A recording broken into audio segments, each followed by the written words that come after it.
What's going on, Print Fam? If you're new, my name's Cam. Welcome to the Print Life. Today, we're going to be setting up a two-color job. Well, technically, it's a one-color job with an underbase. So we're going to be setting that up.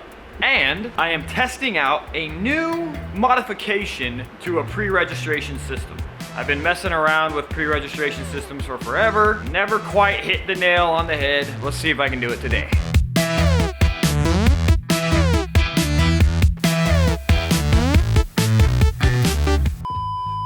Come on into my dashboard here so we can get the art files. This one here has gone through the approval process. It's been mocked up and approved. My art manager. So this is my mock, this is my SEP. I'm going to download said SEP file in Adobe Illustrator. My 4800 has been sitting idle for like, I don't even know how long now. It's been a couple of hours trying to unclog this head, man. It was completely dead. But I think I got it. I mean, it might be a little bit streaky. With an image like this, it doesn't matter that much. Let's show you this new thing that I built. My Tri-Lock pre-registration like setup. The first thing that I can think to do is that I do need to check the mesh tension and try to use two screens that have very similar tensions. And I'm sure it won't focus on that. It says that the tension is at about a 22. So all I'm looking for is another screen that's in a similar tension range to the touch. So this is at 20. Here, I'm gonna see if I can find one a little closer. Yeah, this one's landing pretty close here. And again, this is, yeah, so 22 and 22. So this is gonna be a good match. I'm going to write the measurement on the screen. 22 doesn't mean it's actually at 22 newtons because this thing is old as shit. So 20 in. I'm taking a little bit of time. Forgot to do this, and this is very important. Before you bump it into the edges, you want to make sure that you've cleared the landing spot. So where those bumper blocks are going to land. I just want to make sure there's no emulsion, anything that could impede accurate placement of that. And I'm getting the bottom too, where the bottom bumper block goes. Yeah, it moved up. So that means there was something blocking this top block here. Then all of a sudden, boop, it shot up.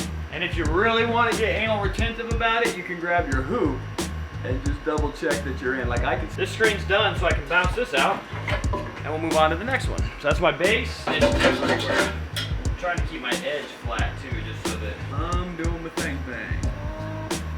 We can go burn them and see if it works.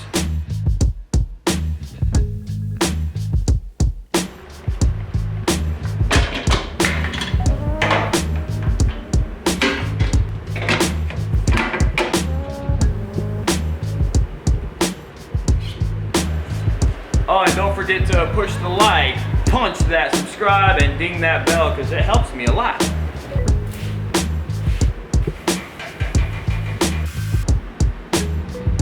Okay, today is the first official job I'm going to attempt at the push stroke. You know, if you see me doing something wrong, be sure to let me know in the comments because I don't know how to do it.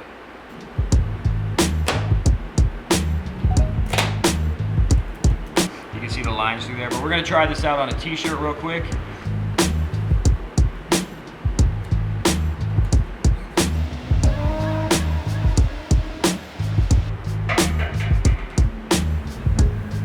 All right, now this is a bright orange in person. It may not look that bright here at the thing, but there's a little bit of like a fibrillation thing going on here, but it's a super clean print.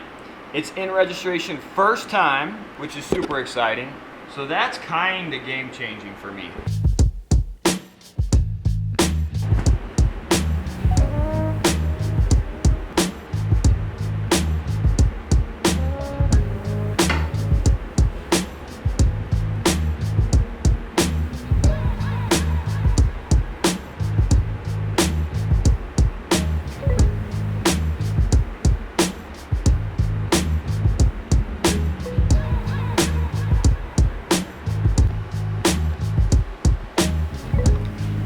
It doesn't feel like you get the same even coverage on the push that you do with the pull.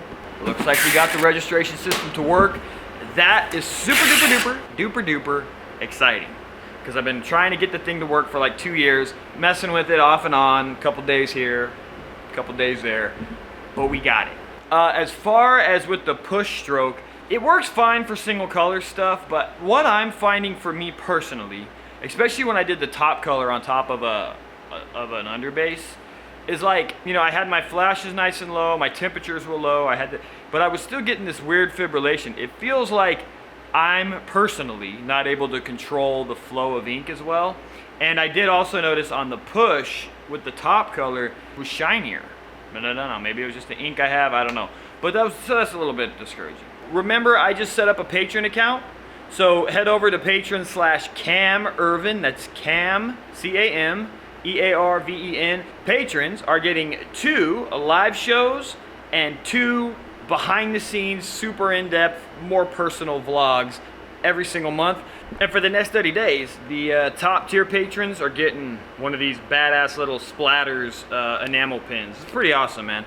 There's about, I don't know, 50 of them or so. So the first 50 patrons for the next 30 days who get in there, the thing. So head to patreon.com and thank you in advance for your support. You guys are the best.